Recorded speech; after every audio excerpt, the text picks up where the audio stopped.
dans le centre d'accueil depuis un moment, mais il y a toujours quelque chose que j'avais à l'intérieur de moi, un secret que je traînais. J'ai été abusée par quelqu'un de très proche de moi, quelqu'un de ma famille, et ça a duré pendant des années. J'avais peur de ce qu'ils allaient dire, si j'allais dire ça, est-ce qu'ils allaient me croire ou quoi que ce soit, est-ce que mes parents allaient me croire. Et donc ça m'a attristée, ça m'a vraiment touchée. Et même si j'étais au centre d'accueil, j'étais mal. Des fois, je venais, j'étais seule, je me mettais jamais vraiment à côté de ma mère parce qu'on n'avait pas vraiment... À cause de ça, j'étais distante avec elle. Je ne pouvais pas être comme je voulais parce que j'avais ce secret, mais je ne pouvais pas le lui dire parce que j'avais peur. Et un jour, durant le jeûne de Daniel, un responsable est venu me voir et il m'a parlé. Je me suis rendu compte que j'avais tout dit. Et c'est là où il m'a conseillé d'en parler, mais ça a été très dur. Et c'est là où j'en ai parlé à Dieu, j'ai commencé à parler de ça. J'ai commencé à dire ce que je ressentais, à tout dévoiler. Ça m'a fait mal, mais d'un côté, ça m'a fait du bien aussi. Et un jour, j'ai dit ça à ma mère. Et ça a été un choc pour elle, bien sûr, mais Dieu a su garder son cœur comme je le voulais. Et à partir de là, c'est là où j'ai su, mon objectif principal du jeûne de Daniel, c'est ma liberté, c'est être libre de ce mal-être. Et je l'ai été. Et après, elle-même, elle a pardonné. Elle m'a fait, écoute, c'est passé, c'est passé. On ne peut pas revenir en arrière, mais aujourd'hui, le mieux qu'on peut faire, c'est marcher avec, c'est aller de l'avant. Et ça m'a vraiment touchée. Et aujourd'hui, avec ma mère, on se dit tout. J'en suis sortie plus forte. Le centre d'accueil m'a aidée à être ce que je suis aujourd'hui, une fille épanouie. Avant d'arriver au centre d'accueil, je faisais partie d'une congrégation religieuse. Et puis un beau jour, ma cousine, qui est au centre d'accueil, m'a invitée. Et je suis allée, et je dis, là, il y a quelque chose d'important. Il se passe quelque chose d'important ici. Alors, le problème qui a surgi, c'est j'ai eu un cancer du sein qui s'est déclaré comme ça. Et le médecin a dit qu'il faut opérer, c'est urgent, et on va devoir enlever un sein et tout. Mais je ne peux pas accepter d'être estropiée. J'avais une dette, une grosse dette que j'avais du mal à régler. Ce prêt hypothécaire s'élevait à environ 60 000 €. À ce moment-là, quand je suis arrivée, le pasteur il parlait de la campagne d'Israël. Et il disait que la campagne d'Israël, c'est la porte ouverte à tous les résultats. Alors je vais me lancer. Et concernant ma santé, j'ai fait un propos, j'ai fait la campagne d'Israël. Alors pour les finances, bon, c'était pareil. Et il est vrai que le résultat était là. Alors, après avoir agi ma foi sur l'autel, les choses n'ont pas traîné. C'est-à-dire que j'ai eu la guérison totale. Le chirurgien, il m'a donné un document attestant que j'étais complètement guérie. Lui-même, il ne comprenait pas. Lui-même, il m'a dit, Madame, je ne comprends pas. Ça ne peut être qu'une guérison miraculeuse. Le résultat concernant le plan financier, toutes les dettes ont été payées.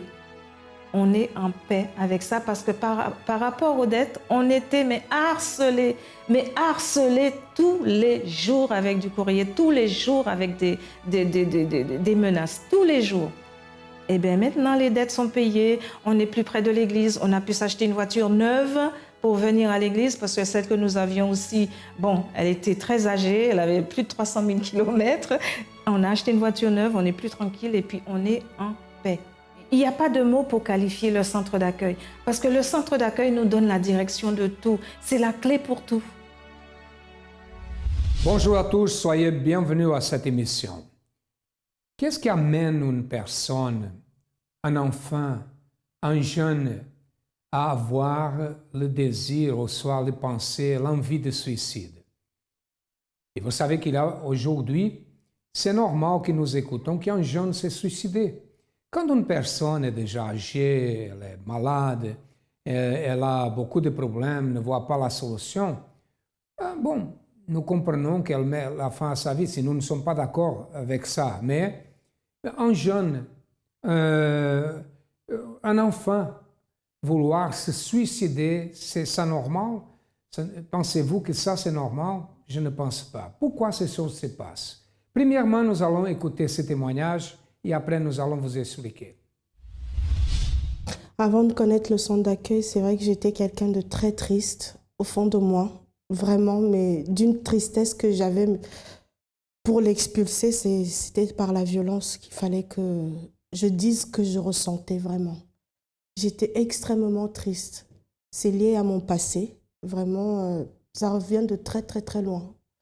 Parce qu'auparavant, j'ai subi des attouchements avec des personnes, une personne de mon entourage.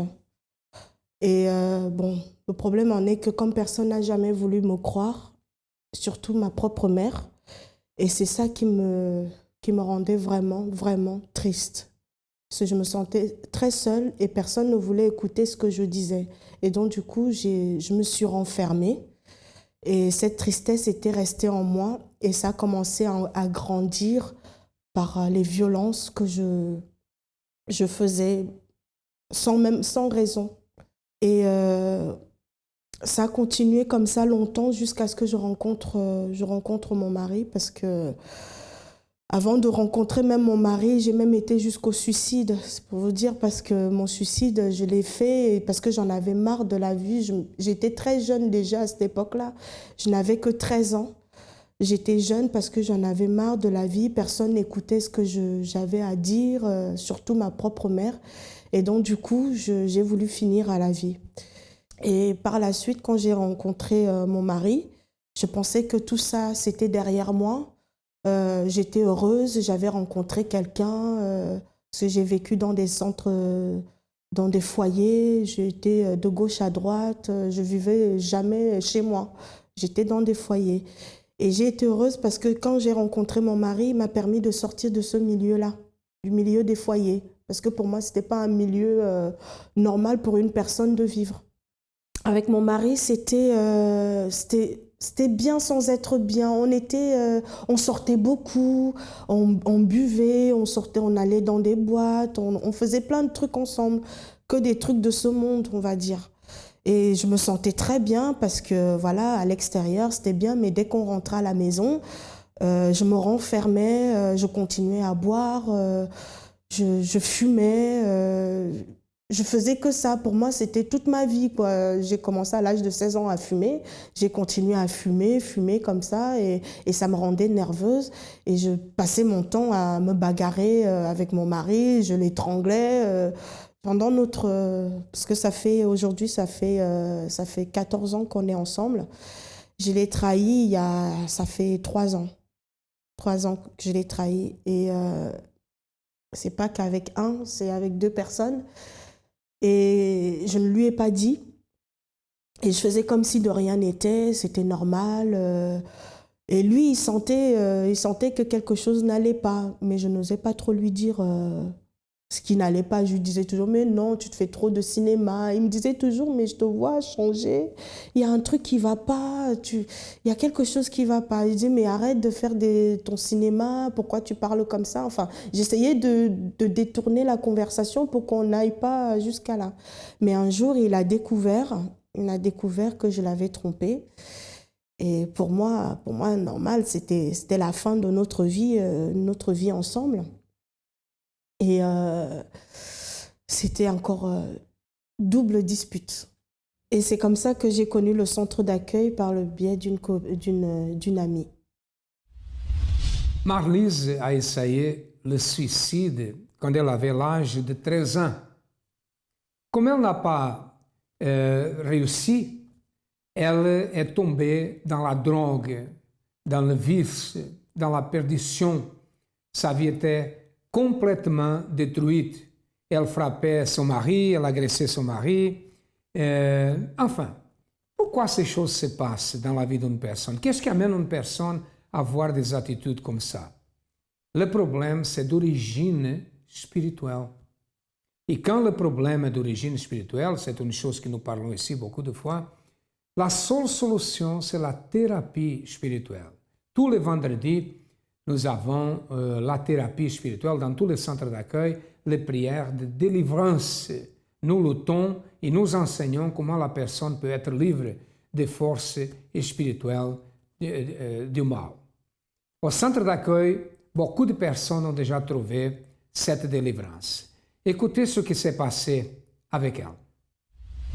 En fait, alors quand j'ai connu le centre d'accueil, je me suis retrouvée dans un endroit où je me posais tellement de questions, je me disais, est-ce que vraiment je vais trouver une solution à cet endroit-là? J'ai commencé à écouter. Je suis arrivée, je me suis assise, j'ai commencé à écouter. Parce que je trouvais tellement les paroles que le pasteur disait, je me disais, mais mince, c'est ici que je trouverai la solution à ma vie, quoi. Pour que ma vie prenne un autre tourment, c'est ici. Et je suis arrivée en plein milieu de la campagne d'Israël et je ne savais vraiment pas ce que ça voulait dire, campagne d'Israël. Je me suis dirigée vers le pasteur, je lui ai demandé c'était quoi. Et il m'a expliqué que c'était une solution pour vraiment, si j'avais envie de changer ma vie, c'était une solution, une première solution. J'ai dit d'accord et je lui ai demandé ce qu'il fallait faire. Et là, franchement, la campagne n'était même pas finie, elle n'était pas finie. Il a commencé à avoir des changements. Aujourd'hui, je suis quelqu'un qui... J'ai tellement changé, parce que je n'en reviens même pas que j'ai pu changer comme ça. Mais bon, je suis heureuse d'avoir changé. Qui je suis quelqu'un d'autre. Dieu a délivré ma vie, m'a délivré des vices de cigarettes que j'avais. Cigarettes, drogue, alcool, le fait de m'énerver tout le temps. Maintenant, c'est...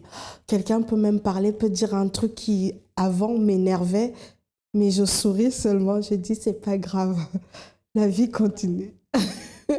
Je souris pour rien. En fait, je pense que j'ai été délivrée. Je pense que c'est ça. Si c'est ça, ah oui, j'ai été délivrée, sincèrement. Et avec ma famille, avant mon mari, quand on se disputait, c'était la catastrophe. Maintenant, on peut se disputer, ce qui arrive dans tous les couples, mais ça ne dure plus comme avant, parce qu'on pouvait durer 2-3 semaines sans se parler, mais maintenant, à la minute qui suit, on rigole, on parle, comme si de rien ne s'était passé. Et en même temps, je pense que ça a aussi changé mon mari en quelque sorte, de voir que j'ai changé, ça l'a changé aussi. Ah bah, ma vie financière, j'ai trouvé un travail, je travaille pour ma ville, on va dire. Je gagne bien, ce que je n'avais pas avant, je gagne bien ma vie et je manque de rien. Ça peut arriver de temps en temps qu'il y ait des petits... Bon, allez, ça passe, hein. On dit grâce à Dieu, ça ira demain. Voilà, et c'est toujours le cas jusqu'à aujourd'hui. Rien n'a changé et ça ne fait qu'évoluer. À l'intérieur de moi, ah, c'est la joie. J'ai une joie immense dans mon cœur. C'est Dieu fait des miracles. Il faut vraiment que les gens sachent ça. C'est vraiment quelque chose que j'ai envie de dire à chaque fois quand j'évangélise. J'ai dit, il faut que chacun de nous sache ce que Dieu est capable de faire à chacun d'entre nous. Il est très grand. Et on ne peut même pas savoir dans quelle grandeur il fait. Il suffit juste de voir la personne et on comprend. Le centre d'accueil, pour moi, c'est ma maison. C'est l'endroit où j'ai trouvé toutes mes solutions que je ne pouvais pas trouver avant. Le centre d'accueil, c'est ma vie aujourd'hui. On peut apprendre, trouver surtout des solutions à tous nos problèmes. Vraiment, n'importe quel problème. Vraiment n'importe lequel, on trouve la solution là-bas. Il suffit juste d'écouter et de pratiquer ce qu'on te demande de faire.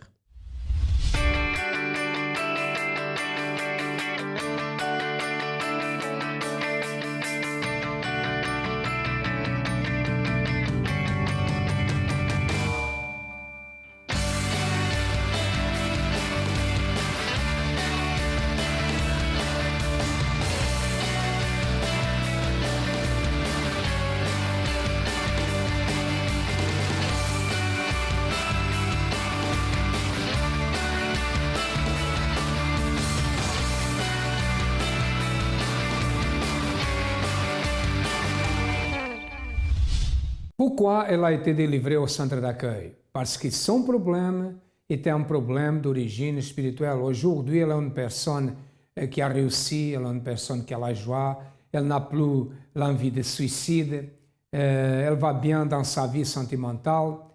Elle a changé parce que l'esprit qui agit aujourd'hui dans sa vie, ce n'est pas le même esprit du passé, ce n'est pas la même énergie négative. Aujourd'hui, l'énergie positive dirige sa vie. Nous allons maintenant écouter plus un témoignage d'une autre personne qui a participé à la campagne d'Israël.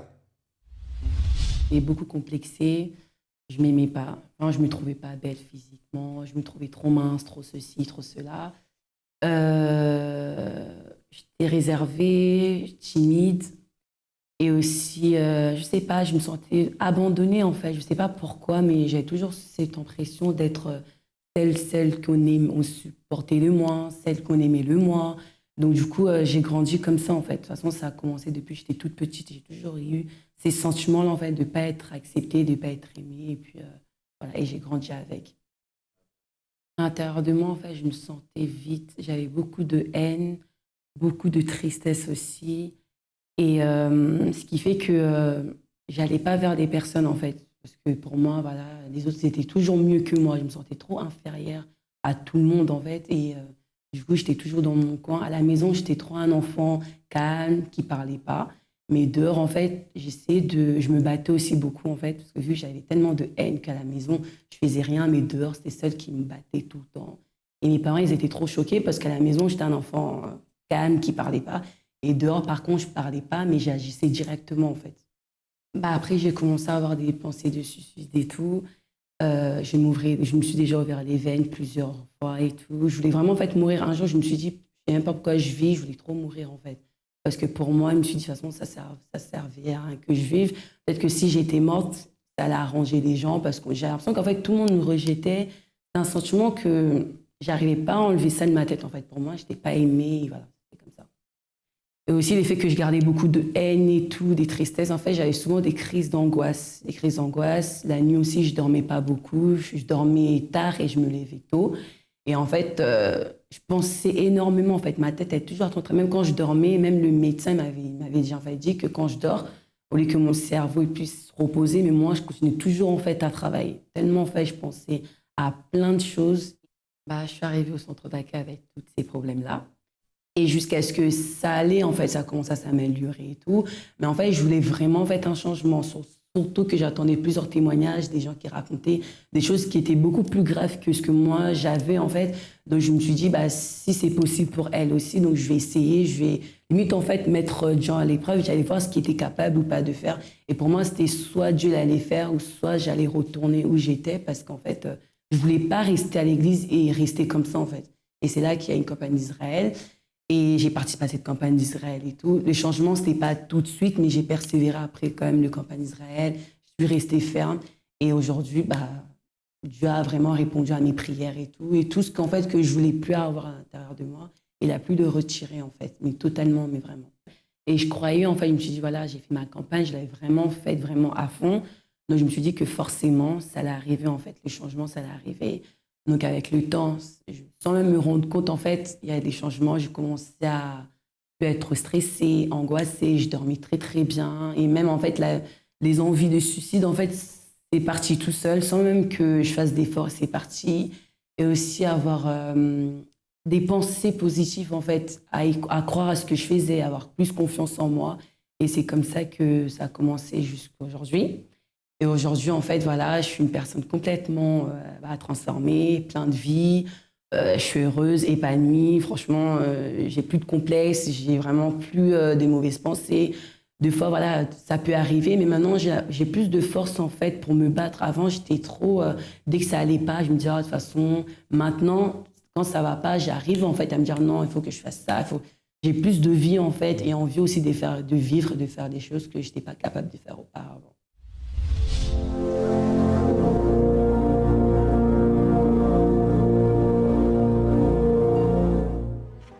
En vérité, je te le dis, nous disons ce que nous savons et nous rendons témoignage de ce que nous avons vu. Et vous ne recevez pas notre témoignage. Si vous ne croyez pas quand je vous ai parlé des choses terrestres, comment croyez-vous quand je vous parlerai des choses célestes ?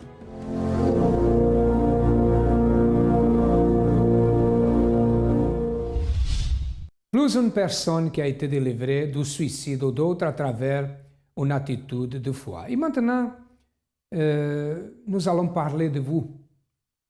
Comment va votre vie? Quelle est la situation? Quelle est la difficulté? Quelle est la barrière qui est dans votre vie? Qu'est-ce que vous avez déjà fait pour résoudre votre problème? Vous êtes quelqu'un qui croit en Dieu ou pas? Si vous croyez en Dieu, vous avez une religion, vous avez une église, peut-être vous posez la question beaucoup de fois. Mais pourquoi Dieu a fait ces choses? Pourquoi Dieu, il permet que ma vie soit comme ça? Mon ami, je vous le dis une chose, qu'il a certaines situations que n'est pas la religion, n'est pas prier, c'est nécessaire prendre une décision. C'est pour cela que la campagne d'Israël a déjà changé la vie de beaucoup de personnes. Les portes du centre d'accueil sont ouvertes et le centre d'accueil vous attend et nous sommes là pour vous aider. Nous allons écouter plus de témoignages. La campagne d'Israël, le mois de juillet. Oui. Je venais, je ne connais pas ce qu'ils savaient, la campagne d'Israël là, comme ça. Et je venais d'arriver ici. Bon, j'ai obéi, j'ai fait la campagne. Mais je dis, Seigneur, il faut avoir une nouvelle identité. Je suis une autre personne. J'étais encore au chômage, ma mère aussi au chômage. Ma mère a perdu du travail. Puis dans la campagne, je dis, Seigneur, je ne veux pas aller demander aux crédits de me pistonner. Je dis, Seigneur, je veux trouver mon travail, pas moi-même. Et ma mère, c'est pas moi-même, comme c'est moi qui fais les marches pour ma mère aussi. Ça veut dire, excusez-moi, vous êtes arrivé alors au centre d'accueil par terre, sans rien. Sans rien. Je veux dire que j'étais spirituellement rien du tout. J'étais dans la colère, l'amertume, tout ça. Comme j'étais dans l'église, tout le monde me voit heureuse, mais à l'intérieur de moi, il y avait une tristesse. C'était pas vraiment. À l'extérieur, j'étais bien. Tout fait. C'est une semblance, c'est comme vous voulez dire, une masque. Et dans la campagne, je commence, en arrivant ici, cette amertume, cette colère, ça a disparu totalement. J'étais délivrée de ça. Et après, c'était le chômage. C'était un peu des petits trous boulots, passer par là. C'était pas des petits choses. J'ai dit, Seigneur, je veux une autre chose. Si tu as des enfants, ma vie doit faire la différence à ce qui te sert. Parce que ma famille ne connaît pas Dieu. Exactement. Et je dis, il doit faire la différence, Seigneur. C'est pas normal. Je ne veux pas aller voir mon nom qui ne connaît pas Dieu, des choses que je peux de remplacer pendant les vacances. Pendant le vacances août, ça ne marche pas. Mais moi, j'ai pas gardé ma foi. J'allais voir pour une patronne pour aller dans une école me donner mes CV. J'ai compte sur cette personne, ça va marcher. Mais à la fin, en septembre, il ne m'a rien dit. Mais j'ai déposé une CV dans une école et là, on m'a appelé. C'était moi-même. J'ai trouvé mon travail moi-même. Je devais être volante. Et comme dans les éducations, quand tu n'as pas une place fixe, très volante. Et dans tout le jour, on te remplacer toujours. Remplacer. Donc, je venais pour 2 heures pour la cantine. Après, la personne m'avait dit, toi, c'est ton profil, ce profil-là, je veux ça. C'est ce profil que je cherche. C'était bon. Il me dit, après, il m'appelle, est-ce que tu veux aller faire d'autres heures aussi? J'ai dit, ah bon, oui. Je m'arrange, j'ai dit oui. Ah bon? Et quand je suis arrivée, les autres personnes qui étaient là avant moi, ils ne peuvent pas encore avoir une place fixe. Moi, j'ai ma place fixe, je suis plus volante, j'ai une place fixe. Et ma mère, elle a trouvé aussi du travail. On ne demande pas aux gens, c'est nous-mêmes, avec moi-même, avec mon Dieu à moi, on a trouvé notre travail nous-mêmes. Et maintenant, je sais, Dieu ouvre mes yeux, je vois ce que je pense que j'ai là, je veux plus. Et commence à faire des chemins pour moi. Ça veut dire qu'à travers la campagne d'Israël, tout a été transformé. Ma vie spirituelle, je suis transformée une autre fille. Même à la maison, ma mère dit, oh là, cette église, et elle est déjà venue ici. Et quand j'étais 7 ans de mon examen, elle n'est jamais partie, mais ici, elle est déjà venue ici. Elle dit, cette église-là, c'est que Dieu. Comment était votre vie? Elle était complètement détruite. J'avais beaucoup de problèmes. J'étais vicié dans l'alcool, drogue. J'étais aussi dealer, vol. Des vols? Toutes sortes de vols. J'avais tout fait. J'ai fait que ça. Du matin jusqu'au soir, j'ai fait que ça. Vous savez le bien que le centre d'accueil a fait? Ce n'était pas le centre d'accueil, qui ça, des gens qui étaient ici étaient déjà volés aussi. Hein? Qu'est-ce que l'Église a fait? L'Église a sauvé beaucoup de personnes, non seulement lui, mais beaucoup de personnes qui étaient peut-être allées être victimes de ça. Vol, votre vie détruite. Célibat aussi, j'ai vie sentimentale détruite, vie spirituelle détruite. Dans la semaine, 2 ou 3 fois chaque nuit, il y a quelqu'un qui vient prendre la m'étouffer. Je n'arrive pas à respirer, je n'arrive pas à crier. Presque chaque nuit, c'était comme ça. La mort. La mort, voilà. Vous m'avez dit une fois que vous avez pensé au suicide. À un moment donné de ma vie, j'avais tellement de problèmes, j'avais la haine aussi contre beaucoup de personnes. J'ai pris la décision de suivre un groupe armé. Chaque week-end, je partais voir un ami, on buvait ensemble parce que j'étais aussi vicié dans l'alcool. J'étais, on peut dire, aussi vicié dans l'alcool. C'est ça le plus grand problème que j'avais. Alors, chaque week-end, on s'assied ensemble pour boire. Une fois, je suis rentré, il m'a tendu un semeur. Il m'a dit, j'ai trouvé dans ma boîte aux lettres, parce qu'il me voit, des fois, je suis intéressé à lire la Bible, je cherche. Il m'a jeté comme ça un semeur, il m'a dit, viens, peut-être ça va, tu vas dire que tu aimes ça. Alors, quand je commence à lire, j'ai vu certains témoignages des personnes qui, même probablement viciées dans les drogues, dans l'alcool. Alors, j'ai dit, je vais partir. Je vais essayer. Je voulais venir, mais je n'arrive pas. Je n'arrive pas. À chaque fois que je viens, je retourne de la porte. À chaque fois. Je suis rentré une fois, deux fois, trois fois. Alors une fois, je voulais rentrer, je suis revenu. Il y a une ouvrière qui m'a appelé. Venez, monsieur. Et il m'a touché la main. Et après, je suis rentré. Sinon, je ne rentrais jamais. Sinon. Ça, c'est une guerre. Dieu l'appelait et le diable vient. Dieu l'appelait, il marchait, le diable vient ici, n'est-ce pas? Mais un jour, vous avez resté. Après, oui, je suis rentré. Qu'est-ce que tu as fait? Il a tout changé. J'ai arrêté de tous les vices.